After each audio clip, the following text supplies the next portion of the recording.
Is there anything stranger than a ghost town?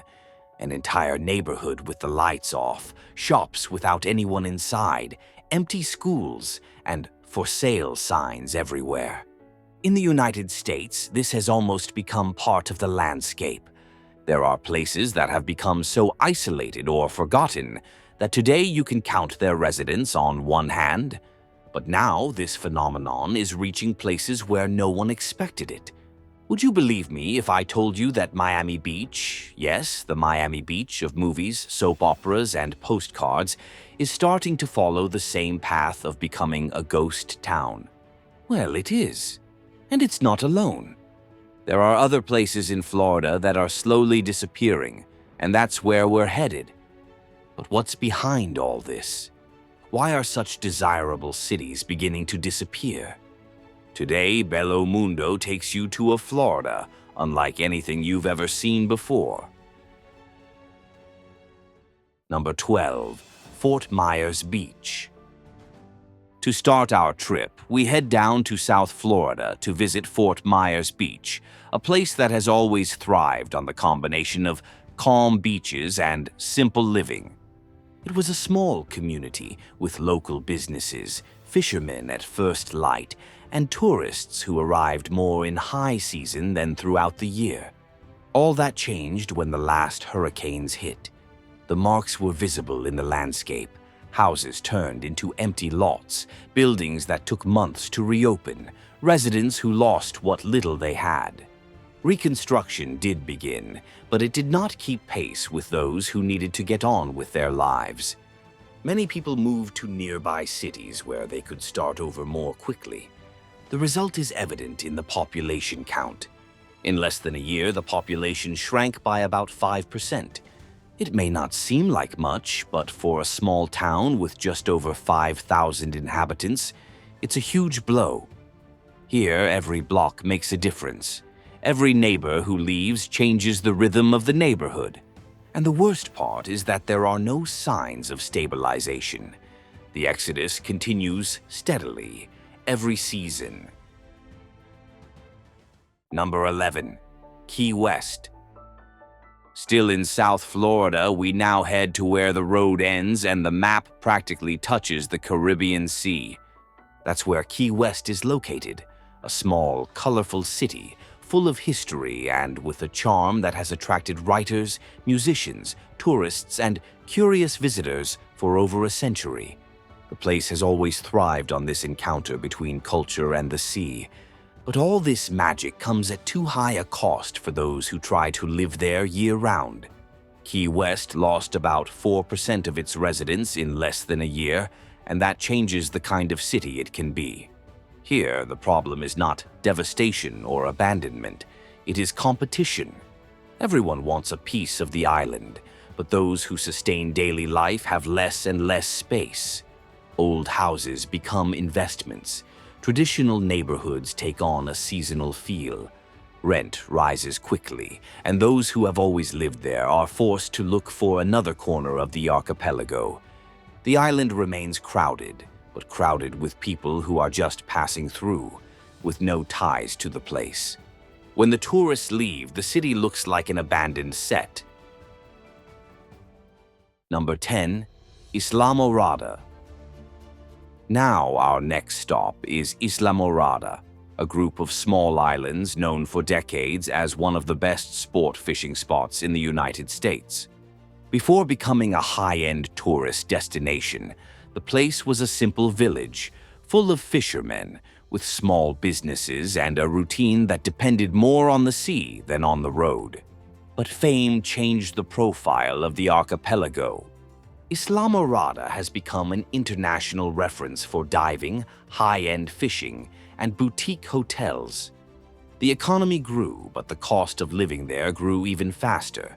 The city has just over 7,000 inhabitants, and in recent years, many of them have begun to leave because they could not maintain their lives in a place that has become what tourists want, not what residents need.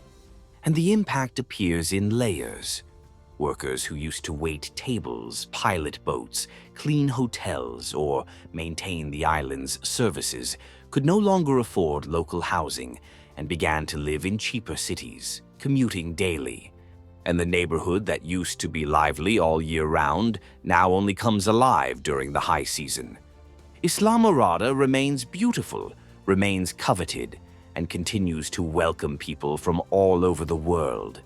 But the community that sustained the island is beginning to dissolve. It is a destination on the rise and, at the same time, a city in decline. Number 9. Atlantic Beach. Our next stop is in northeast Florida, near the Georgia border, on a stretch of coastline that has always attracted those who want to live near the sea without giving up a slower pace of life. That's where Atlantic Beach is located, a city with just over 13,000 residents and a lifestyle that combines the beach, neighborhood shops, and that sense of community that has been created over the years. It was common to see people riding their bikes to work, children walking to school, and neighbors who knew each other by name. In recent years, however, this stability has begun to unravel in an almost imperceptible movement. Neighborhoods in the interior of the state have grown, gained new schools, modern infrastructure, and more spacious homes. Many families who worked in the region began to migrate to these addresses, and the coastal city began to function more as a point of passage than a point of permanence. Number 8. Neptune Beach. Adjacent to Atlantic Beach is Neptune Beach, an even smaller town with a community atmosphere that has endured for decades. For a long time, it functioned as the kind of place where life seemed to follow its own rhythm. Children riding their bikes to the beach, neighbors chatting in their backyards in the late afternoon, small businesses that survived year-round without depending on the high season. It was almost like a bubble, protected from tourist hype and the hustle and bustle of larger cities. But that bubble began to deflate. Neptune Beach shrank because it stopped renewing itself. The older population remained steadfast, but young people left in search of education and employment, and almost no newcomers were able to enter the local housing market. The city became too stable, and stability without renewal leads to decline. The effect of this can be seen in small details. There are streets occupied mainly by elderly residents who no longer get around as they used to. There are houses that stand empty half the year, used only during the beach season. There are businesses that have reduced their hours because their customer base has shrunk. And there are neighborhoods where the silence of the week is not a sign of peace, but of absence. And that community spirit that made everything go round is becoming rarer every year. Number 7. Jacksonville. Continuing through northeast Florida, we arrive at Jacksonville Beach, the busiest beach in the entire metropolitan area. For many years, it was synonymous with active nightlife, live music scattered along the waterfront, bars that never closed early, and a constant flow of visitors that gave the city a permanent party atmosphere. It was the kind of place where there was always someone arriving, never anyone leaving. But this dynamic changed with the growth of the mainland neighborhoods. New residential areas began to spring up away from the beach, with larger houses, wide streets, modern schools, and a less intense routine. Many people who worked in the region's commercial centers began to prefer living in these inland areas where they could have more space, less traffic, and a more predictable daily life. As a result, Jacksonville Beach began to lose residents. The difference between weekdays and weekends reflects this change. Saturdays and Sundays are still crowded, with packed beaches, busy restaurants, and a lively atmosphere from dawn to dusk. But from Monday to Thursday, the buzz disappears. Some streets are almost deserted, some businesses only open during peak hours, and there are neighborhoods that were once full of permanent residents, but have now become seasonal destinations. Jacksonville Beach remains lively, touristy, and full of energy. But everyday life, the kind that makes a city function beyond the beach and the bar, is becoming scarcer. Number 6. St. Petersburg Beach. Arriving in the Tampa Bay area, we find St. Petersburg Beach, a small town that has always lived at its own pace. It began as a group of villages focused on fishing and simple lodging, grew with the construction of bridges connecting the islands to the mainland, and gradually became one of the most traditional strongholds on Florida's west coast. For decades, the local economy relied on small inns, family restaurants, and businesses that served both residents and visitors. This balance began to change when the Tampa region experienced an economic boom. New companies arrived on the mainland, planned neighborhoods multiplied, and job opportunities moved away from the sandy shores. As a result, many people who lived in St. Pete Beach began to look for larger homes and more extensive services on the other side of the bay. The city was left with just over 8,000 inhabitants, and every departure made a difference. The impact is evident in the details of everyday life. Some blocks, once bustling year-round, became quieter during the week. Traditional businesses closed or moved. Basic services now depend on professionals who live in other cities and commute long distances to work on the beach. St. Petersburg Beach remains an important postcard image of the region, but it has lost some of the community structure that sustained its growth in the past. Today, it functions well as a destination, but daily life, the kind that creates bonds and keeps a city going, is diminishing every year. Number 5. Treasure Island. Continuing through the Tampa Bay area, we arrive at Treasure Island, one of the most curious cities in the Tampa Bay area. Unlike other beaches that grew out of old villages or fishing colonies, much of what exists there was built in the 40s and 50s, when entrepreneurs dredged sand from the bay and created artificial islands to become a new beach destination. The name came from a marketing ploy.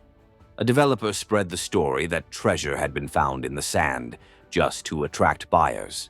For a long time, the trick worked. Treasure Island became a haven for retirees, families seeking peace and quiet, and people who worked in Tampa or St. Petersburg but wanted to live near the sea. The economy revolved around small hotels, classic restaurants, and light weekend tourism. But the city had a weak spot. It depended on permanent residents to keep life going all year round. And it is this group that has been declining. The population has fallen, and what remains is a place dominated by vacation homes and condominiums that are empty for much of the year.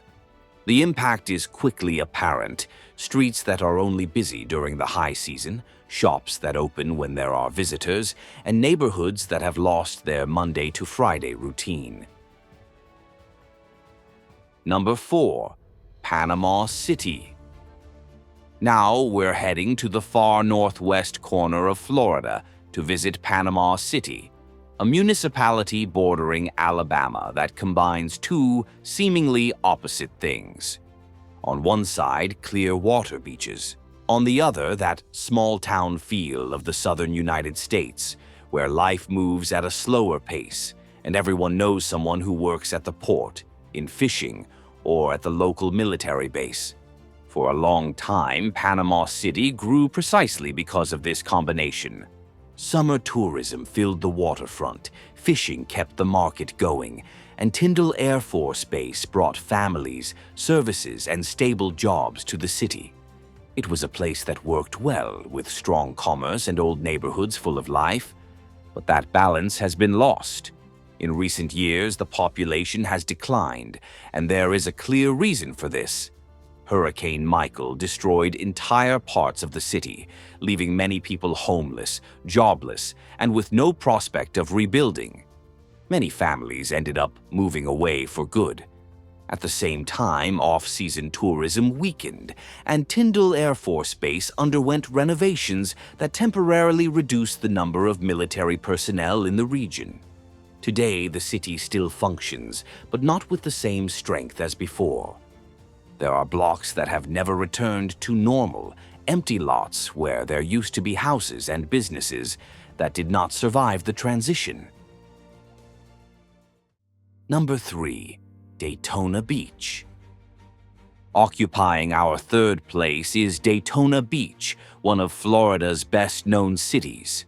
It is located on the East Coast in Volusia County and has gained worldwide fame for its sand races, racetrack, and for welcoming legions of tourists during major events.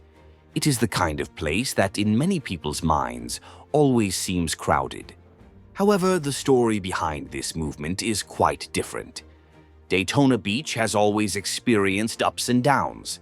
The city grew on the back of mass tourism and seasonal events. When there was a race, festival, or long holiday, everything was packed. In other months, life slowed down considerably, and this dependence ended up affecting the way the city aged. In recent years, Daytona Beach has lost residents, and the reason is no mystery. Many of the older neighborhoods are undergoing a process of deterioration, with older homes, limited infrastructure, and jobs that cannot keep up with the cost of living. Many younger people have migrated to neighboring cities that offer more stable jobs and planned neighborhoods. Those who stayed face streets that change pace all the time. Crowded one day, empty the next. The city remains vibrant during major events, continues to be one of the symbols of Florida, and continues to attract tourists. But in everyday life, the feeling is different. Number 2. Sanford. Taking the silver medal on our list, we now arrive in Sanford, a historic city on the shores of Lake Monroe in central Florida. The place was founded as an agricultural hub in the 19th century, grew with the arrival of the railroad, and became one of the main gateways for those crossing the interior. It was a strategic point with an active port, strong commerce, and a bustling downtown. Over time, this prominence changed address. When Orlando became a tourist and economic giant, most of the routes, investments, and jobs moved there. What was once a mandatory passageway became a secondary route, and this slow but steady shift ended up reflecting on the number of residents, which has been declining over the years. The impact appears in subtle ways. Old buildings awaiting revitalization, blocks that have lost neighbors, and businesses that no longer receive the same daily flow of customers. Those who remain enjoy the peaceful atmosphere, but many people have chosen to migrate to nearby areas that offer more jobs, new construction, and modern services. Sanford remains charming, continues to have potential, and still has history, but the strength it once had in the region is much less, and that is what pushes the municipality so close to the top of our list. Number 1. Miami Beach. Closing our list, we reach the top. The gold medal goes to Miami Beach, one of the most visited cities in Florida, and at the same time, one of the most curious depopulations in the state. It is part of Miami-Dade County, which recorded a historic record of departures. Just to give you an idea of the scale of this, more than 67,000 residents left the region between 2023 and 2024. At the same time, the arrival of foreigners exceeded 120,000 people, which prevented the total population from falling permanently. Even so, what we are seeing is a local exodus motivated by a simple reason. It has become too expensive to live here. Housing has become unaffordable, insurance has skyrocketed, and rents have risen by an average of about 40% in Florida cities. In Miami Beach, already one of the most coveted addresses in the country, the impact was even greater. Many buildings became vacation rentals, and the community that sustained daily life gradually dwindled. The result is evident in the contrast. Streets crowded with tourists during the day and surprisingly empty blocks at night. Businesses catering to visitors, not residents. Schools with fewer students. Neighborhoods with fewer neighbors. Miami Beach remains beautiful, vibrant, and a symbol of Florida. What it has lost is its permanent base. The city has become a stage and less of a home. And with that, we close our list. Now I want to hear from you. Which of these places surprised you the most? And if you visited any of them, did you feel the difference between a living city and a scenic city?